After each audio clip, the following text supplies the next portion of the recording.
I thought it might be useful to focus on a particular scale, and I was trying to decide which one. Why did I choose leisurely? Well, I think it is one that we do get questions about.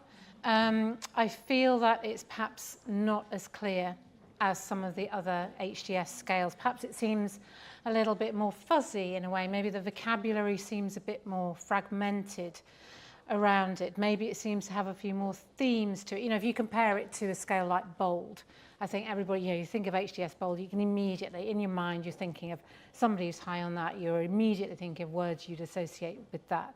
Whereas with leisurely, you kind of think, well, maybe they might do this or they might do the other. You know, it feels like a broader construct, perhaps, than some of the others, with perhaps a few more themes. So when you're feeding back on leisurely, you can sometimes find, or maybe it's just me, that you end up sort of down a bit of a blind alley or a dead end because you haven't covered all of the possible themes that might actually resonate with the individual that you're feeding back to.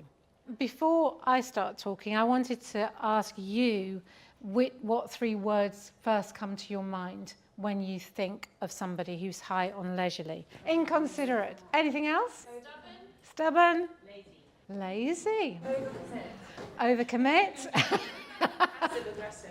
Thank you very much for your vocal participation. Yeah, there are definitely some very strong themes there that we are familiar with. And one thing I wanted to mention actually straight away was the name for the scale as well, because I think sometimes people kind of think they struggle with the name because in the UK it's not really a word that we use that much. We certainly don't use it in the same way that they do in the US. So just to remind ourselves, why is it called leisurely? It isn't about people who are completely laid back or necessarily lazy about everything. They might be lazy about the things you want them to do that they don't want to do. That's the point. So it's a leisurely response to others' demands. So that's kind of just always keep that in mind when you're thinking about the leisurely scale. They might actually be very busy people. They might actually work very hard, but on the things that they choose to do, not the things that you're asking them to do. So just to kind of reinforce that before we start. So what is it we already know? So what's our starting position on this scale? You know, we've got lots of words and phrases that we use to describe leisurely throughout the Hogan certification workshop and in the reports and in the manuals. So this is things like, so the HDS Leisurely Scale is defined as reflecting the degree to which a person seems independent. I think we had that, ignoring others' requests and becoming irritable if others keep on asking them to do something. So in the end, they seem very stubborn, uncooperative, they won't kind of sway, they won't change or flex, and maybe sometimes a procrastinator, putting things off. So that means that people who score high on this are really hard to work with because of that reluctance to be part of the team, the reluctance to put aside what they're focused on and what they think is important and kind of give themselves up to the group. And also because they can often feel very put upon, like nobody else is being asked as much of as I am. But at their best, you know, they can be very focused, they can be independent, they can get on with stuff. Maybe they don't make many demands of others because they choose what they want to work on and they get on with it. So there's this element of being able to get on with their work at their own pace and in their own way, which occasionally in certain contexts can be a good thing. In other contexts, it can be very irritating.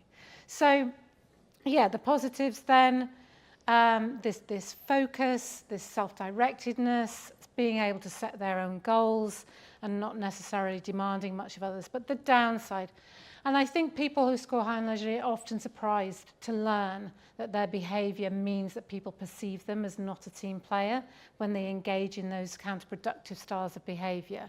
But it is very individual. You know, they do remove themselves in that sense from the goals of the team or the aims of the team or the aims of the organisation. Very much procrastinating, ignoring others' urgency. They're able to do that because what they've chosen to do is the most important thing. So when other people urgently need them to respond to something, they can, you know, have a leisurely response to that because they don't see it as being critical or important.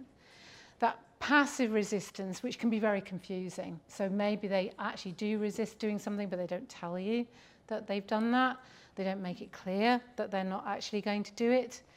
focusing very much on their own timetable, in fact kind of creating their own timetable, which might not reference anything else that anybody else is doing.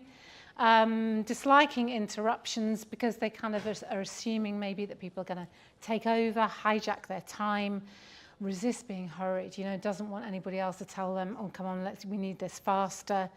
And often actually tends to think other people are incompetent, often is quite critical of others' abilities. So these are all things that we already know. These are descriptors that we have in the literature around the training and the manuals and so on. So where could we go to find anything more? So we know all of that, and yet still leisurely sometimes kind of eludes us a little bit, or feels difficult to pin down, or sometimes feels difficult in a feedback for somebody to really resonate with the kinds of words and vocabulary that we're using to describe it. So where else could we go to find anything more on this? Well, one source of literature is more in the clinical psychology sphere, in the personality disorder literature, because as you will know, the HDS taxonomy is in fact based on the personality disorder framework, and there are lots and lots of references and texts and writings around the personality disorders. And the HDS Leisurely then maps onto the passive-aggressive personality disorder. So this particular personality disorder was around and defined and kind of listed as one from 1952 to 1987, but there was quite a lot of conflict and contention around it, differing views. So it was dropped from the Diagnostic and Statistical Measurement book, and because it was seen perhaps as a more specific behavioural response to certain situations rather than a syndrome or a personality disorder. But we know, this is a problem. We do see it, we experience it. Maybe some of us are it ourselves, or we work with people who are high on this, or we fed back to people who are high on this. And, we know that these descriptors of behaviour that are associated with high leisurely, they certainly do exist, and they certainly do cause problems for people. So looking at the personality disorder literature, what extra descriptors might we get from that maybe could add another layer? And here we have a QR code that you can scan, which will give you more. So I've got some bullet points that follow, but I've created a document. For any of the slides where you see the QR code, there's one document on a SharePoint file. The passive-aggressive personality disorder then is defined as a pervasive pattern of passive resistance to demands for adequate social and occupational performance, beginning by early adulthood and presenting in a variety of contexts as indicated by at least 5 of the following. So that would be procrastinating, so putting things off that need to be done so deadlines aren't met, becoming sulky, irritable or argumentative when asked to do something that they don't want to do, seeming perhaps to work deliberately slowly, or even to do a bad job on tasks that they don't want to do. Maybe protests as far as other people are concerned, without any justification that others make unreasonable demands. It's this thing about feeling put upon. Maybe avoids obligations by claiming to have forgotten. So this is something where, people who score high and leisurely can they seem to not be stressed at all by maybe what colleagues are stressed out about. And because they're just not, they don't think it's that important. So they're just, I forgot to do that. They do have this tendency to think that they're doing a much better job than others think they're doing, that sort of sense of feeling underappreciated. They very much resent any what intended to be useful, productive suggestions from others about how they could maybe do a better job or be more productive. And they sometimes deliberately obstruct the efforts of others by maybe failing to do their share of the work or kind of blocking work. And they often unreasonably, as far as other people are concerned, criticise those in authority. They very much question the competence of those above them. Now, I think those descriptors don't necessarily add an awful lot more to what we already know, but perhaps they crystallise some of our thoughts around leisurely. And then I just wanted to also mention the negativistic personality disorder, because there are some writings around that which add, in particular when we get to the feelings and beliefs section, some extra layers, I think. So when passive-aggressive personality disorder was dropped, it was kind of relabeled and slightly reconfigured and called negativistic, and then put in an appendix and kind of as a sort of back as an afterthought in terms of being a personality disorder.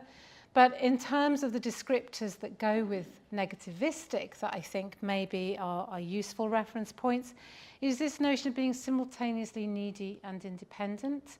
I think, and I certainly have referenced this before, I know that in the manual for the HDS, Robert Hogan writes about the potential kind of childhood social development for people who have high scores on Leisurely as perhaps being alternately indulged and spoilt and ignored by their parents. And I think there is this sort of inner turmoil, inner conflict for people who score high on Leisurely, because there are times when they do need other people, but there's also this, but I want to do my own thing, I want to plough my own furrow and do it my way. So that is a bit of a tussle for them. And yes, they agree to conform to requests, but which they don't then meet. They have issues with authority and very much resent that external control. I think that's pretty important. Feeling misunderstood, unappreciated and disillusioned. Finding fault with the way others treat them, and certainly with any suggestion of improvement from others. Maybe engage in direct or passive forms of both behavioural and emotional protest, so that being inefficient, not doing stuff you've been asked to do, or deliberately obstructing or blocking other people's work, which obviously can be very detrimental. And all of these things kind of combine together to just dampen everybody's spirits. You know, it's a bit of a downer when somebody is behaving in this sort of a way. And in terms of for negativistic, you know, it goes as far as to say despise and defy authority. And so they'll actually maybe seek to get their own back, to avenge their disillusionment by undermining anyone who requires something from them. So there are some things there that maybe, again, sort of crystallize our thoughts around this, maybe strengthen our understanding. But I think when we get to feelings and beliefs, that's where we really start to begin to get under the skin a bit of the leisurely person. We don't often talk about feelings and beliefs when we're talking about HDS and the behaviours associated with that and the impact that they have on other people. And I'm not saying that we all need to turn into being, you know, psychologists in a more counselling or therapeutic sort of a way. But some of this, I think, is helpful in understanding, well, where is this coming from? You know, if you are not a high leisurely scorer, feeding back to somebody who is, trying to understand the roots of that and why is it that they're behaving in this kind of way can be, you know, it can be very difficult to understand. And I think there is something here that helps us to understand this. So this is from the negativistic personality disorder literature. So this is about the feelings associated with that. How do these people feel? Well, the thing that really sets them apart is that they have this much more extreme response than people who aren't negativistic or leisurely to perceived control. So for a start, they're often perceiving control where it isn't intended, and then they have this more extreme response to it as well. So, you know, all of us have things that we don't like doing and that we don't like being controlled by.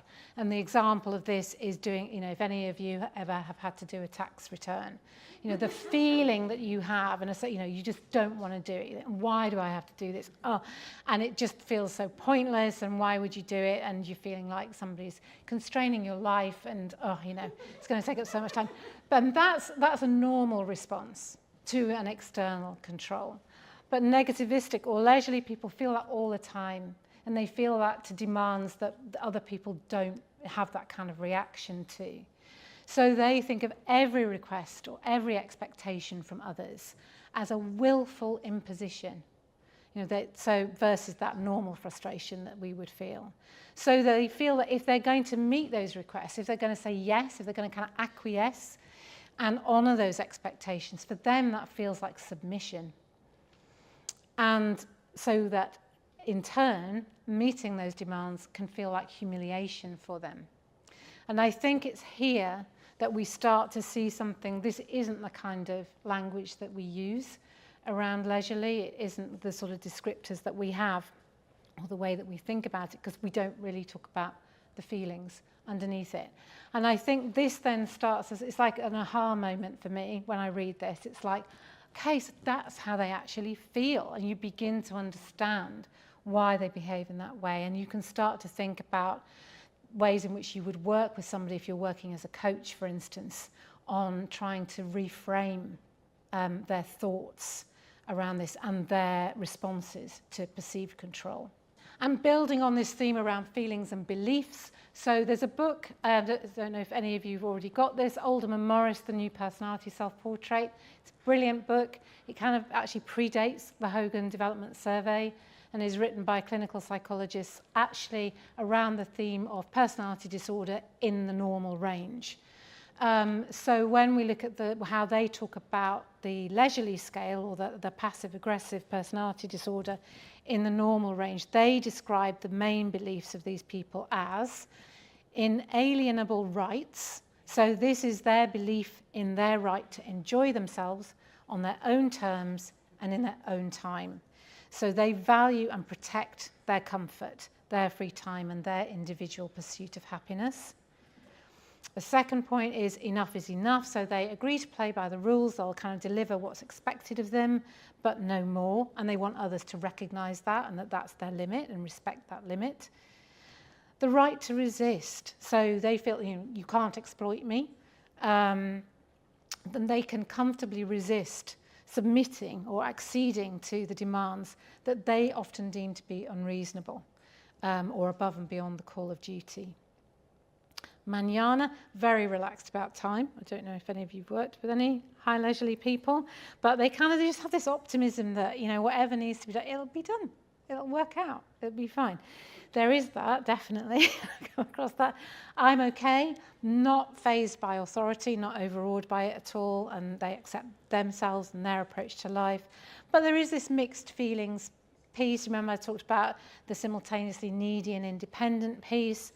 So although they've got this, they're sort of impelled to go in their own direction, if their choices actually put them in conflict with people that they feel very positively and strongly about, that they care about, then there can be a tension. They can be in two minds about how they would like to proceed. And in terms of implications at work, then there's a recent article by Adrian Furnham, it's getting a second mention today, in an article called The Passive-Aggressive Individual, published in the European Business Review. And he talks about the whole theme of this, but I've just picked out what he wrote about implications at work. So yes, wanting to do their own thing, demanding the right to be me. That is how they feel. I've got to do it my way, believe in their right to do their thing and in their own way, which can, obviously, these are the things that can create a lot of tension in the workplace. They feel that nobody has the right to own them. They are they should be free. There is that, and they forget. So this has come up again. They forget when asked to do things that they think are unreasonable, but maybe everybody else thought was just a completely reasonable request. And they're often late for meetings. That's one of their ways, that emotional response in terms of blocking or obstructing people. If somebody's asked them to do something that they really didn't want to do, it might actually be attending the meeting. And they might say, well, yeah, all right, I'll come. But they'll turn up late. It's like, I'm still going to control my time. So very stubborn, hard to coach because they don't see these things as an issue or as a problem. So we'll come on to the coaching in a minute. So, this all this sort of prickly sensitivity, this subtle uncooperativeness, resistance, and sometimes deep self-absorption in, I'm going to do my thing. That means that they end up having trouble, building and maintaining a team because they're finding it difficult to build trust amongst their colleagues. And we have an example here of somebody actually who Chloe worked with. So thank you very much, Chloe, for your input on this. So somebody who she was giving feedback to who scored high on leisurely. So this person thought that they had an open door policy because their door was physically open. So that, that's enough, isn't it, kind of thing? But in conversation with Chloe, he began to realize that actually whenever somebody did come in and ask him for something or advice or anything like that, he tended to not look up, in fact, from his laptop. Yes, they could come in, but he wouldn't sort of have eye contact with them. He wouldn't look up from his laptop. And if he did, he probably did show the irritation of being interrupted. So he started to begin to realize this. And he hadn't previously considered how this would come across to others, how it might negatively impact them. So in starting to think about that, he began to dawn on him that actually fewer and fewer people were coming to see him, and that he hadn't sort of really twigged that that could be something to do with him and the way that he acted and responded to them. So working with Chloe, one suggestion that they came up with together was that the next time that this happened, when somebody came in, he would close his laptop and be present for the conversation. So you can see actually how with coaching or developing people who are high, actually on any derailer, sometimes through discussion, sometimes it's really small, in fact it should be small changes that are easily implementable, that one could recommend, and that could easily and quickly make a big difference to how they're perceived by the rest of their team. So working with and coaching, this is an interesting thing. So in Oldham and Morris, they have a list of points around what you might want to do as the non-leisurely person, how you might want to change what you do in terms of working or being in a relationship with somebody who's high on leisurely. So I think it's kind of an interesting way around to think of it. It wasn't something that I considered. So if any of you work with somebody who's high on leisurely or are close to somebody who's high on leisurely, then maybe these are some suggestions for you. So firstly, accept the person as they are. Don't approach a relationship with such a person with the intent of trying to change them to suit your needs. Rather think about, well, what else is it that you appreciate about them? Obviously, they have other things than being high on leisurely. Understanding the value differences. So you might be somebody who has a very different value system to the leisurely person. The leisurely person thinks it's really important there's more value to them in being able to do their own thing. Maybe you think there's more value in being more collaborative or achieving more in terms of kind of climbing up the ladder. And just be aware of that. Recognize the fact that you've got different priorities and finding ways maybe to coexist. Be realistic. You might have to make more sacrifices than they do in order to actually kind of get on with them. And are you able to do that, do you think, without any bitterness or resentment? Communicate clearly. I think this one's really key, and this definitely applies in the workplace. So the leisurely person doesn't understand that what you want them to do is important to you. So it's because they already know what's important. They've already decided, haven't they?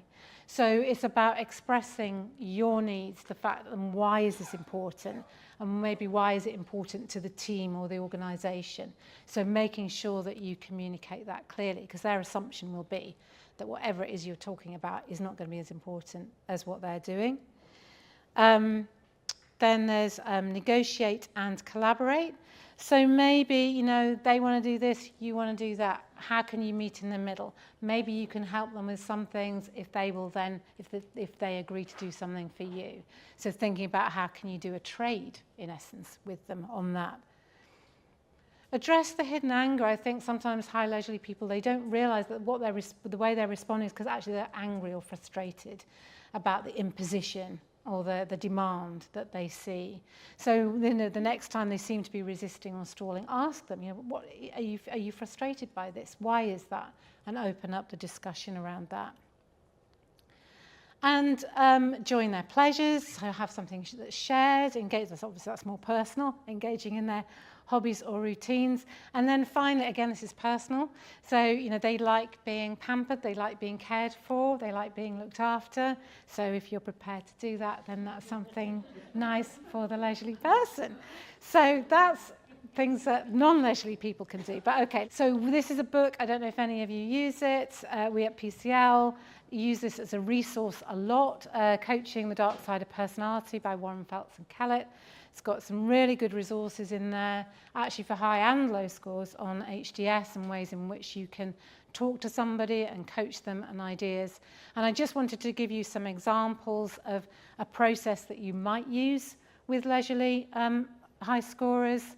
So the first step, the first suggested step, is to ask questions of the leisurely person to evaluate their self-awareness and therefore evaluating their need for change. So there are quite a few questions. I've just put up some examples here. So you could ask, do you think you ever put off or delay completing tasks that you think are less important than your own personal agenda items? Do you often agree to a course of action, even when you actually never intend to do it, just to avoid the conflict? Do you recognize that maybe sometimes you look like you're put upon when others ask for help or assistance? So these are some kind of like explorative questions, and there are more than these in the book. So I was just putting up some examples. And then, secondly, then you could discuss it some more with them with some more sort of thought-provoking questions. And I'll put these up and just pick up a couple. So, how often do you make commitments and then not meet them? And are there particular situations when that's more likely to happen? Is there a theme? And do you think this ever creates problems for your credibility? And then other questions that you can use and that's a good one to ask at the end when you've explored quite a few of these. So what impact do you think these high leisurely behaviours are having on your career? And the coaching focus, I think this one's really important. So in this book, what I think is really useful, they've got specific strategies for scales, but then they also think, okay, but what should be the focus overall, given that this person is leisurely? And in this case, what they suggest is the main focus is on trying to make the leader be more aware that if they act in alignment with the rest of the organisation, they'll achieve more. They need to stop continuing to act as an individual and just pursuing their own personal agenda. They need to communicate more and be more accountable within their organisation.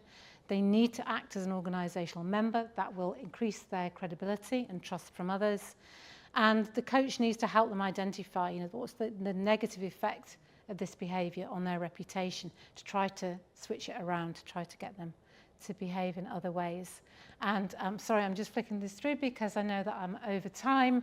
There are also some coaching strategies, some specific strategies given, some exercises that you could ask the leisurely person to do and to go away and work on. So one here is working with them to generate a list of questions they can use that are designed to understand rather than undermine the directions or requests and demands of others. Because if their initial assumption is, this is an unreasonable demand, I'm not going to do it, could they have some in their back pocket words, phrases, questions that they could, when they feel themselves doing that, they can immediately sort of reference that resource they've got and think, okay, no, I need to ask this question. It could be a question like, okay, so who is this for? And who does this impact? Or how many people are involved in this project? Or when does it need to be? So they start to have a conversation about it rather than immediate thinking, I haven't chosen to do this, I don't want to do it. And then there's some other ones there around the tells they exhibit, because I think often leisurely people think they're not showing their irritation, but they are. So there are things to talk through with people that. So sorry, I'm rushing through that. And I'm going to finish up with this anecdote, which is about catching a flight for a family holiday. And I've picked out just certain scales that are particularly relevant here. So person A is low adjustment, high learning approach, high HDS cautious, and high MVPI hedonism, where person B is obviously lots of other things as well, but pertinently low HPI learning approach and high HDS leisurely.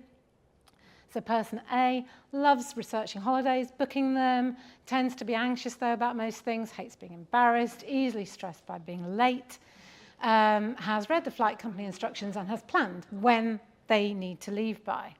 Person B doesn't want to be constrained, will leave the house when they are ready, thinks that person A is being over-controlling. Person A still believes person B might be ready on time, because who would want to miss their holiday flight? I mean, who would? But person B will definitely be later than asked because they perceive it as an unnecessary demand and constraining and will not be ready for the time person A asks them to be, which ends up with a bad start to the holiday, but final realization by person A that they need to tell person B they've got to be ready actually earlier than they need to be. And there we are. And there are some references that I have mentioned during the presentation. We will send these out to you as well after this session when we email you all. Okay, thank you.